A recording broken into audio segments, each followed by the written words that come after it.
I want you guys to do some tape resist experiment tiles, just little tiny ones right here. So what you're going to be doing is actually taping off a section with masking tape that you cut out before you glaze over the surface.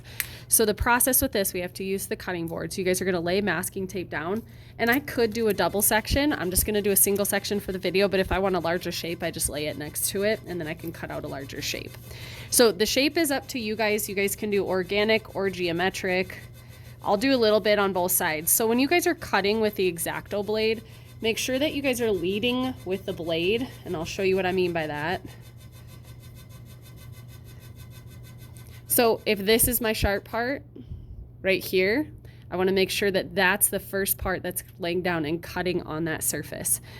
So what we're going to do is pull up that shape. You can either do that by pulling up the tape around it, or pulling up the actual shape. If you need to cut some extra lines in there, you can.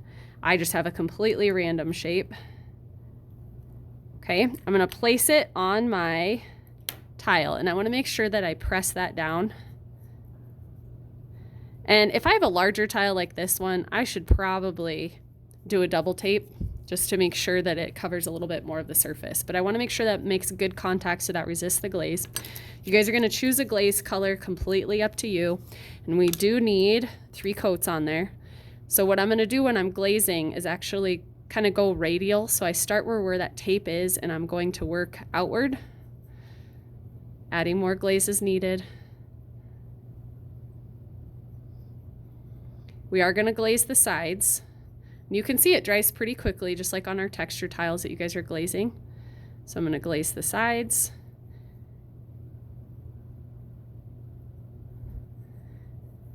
And then the tape resists the glaze, but sometimes the glaze covers up the tape and then you won't be able to peel it. So when I'm glazing, I'll kind of wipe that just a little bit over the surface as it starts to dry, so I keep track of where my tape is, and then you guys will apply 3 coats. So I already have one with 3 coats on it that's dry. So I'm going to show you guys what you do. Once you have your 3 coats, you have it on the side, it's dry. Then I'm going to take my X-Acto knife, and I'm just going to very carefully, because I don't want to scrape away the exterior glaze, I'm going to very carefully pull up that tape.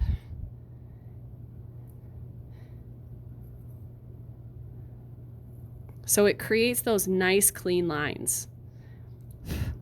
Okay, so I have that tape resist area, and then I want it shiny.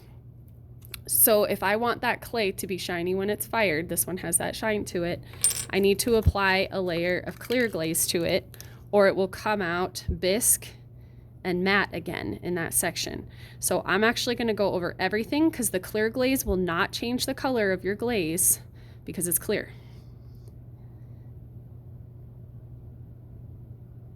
And you want to make sure that that original layer of glaze is dry before you do this step. Okay, last part, you guys are going to wait for this to dry. For the sake of this video, I'm not going to wait for this to dry. You're going to take a wet sponge and wipe the back of it, because any glaze that's on that back side is going to stick and melt to the shelf. And then you guys owe me 70 bucks for a kiln shelf. Okay, so we're going to wipe this off, and then it's ready to put on the drying rack to be fired, and hopefully will end up looking something like this.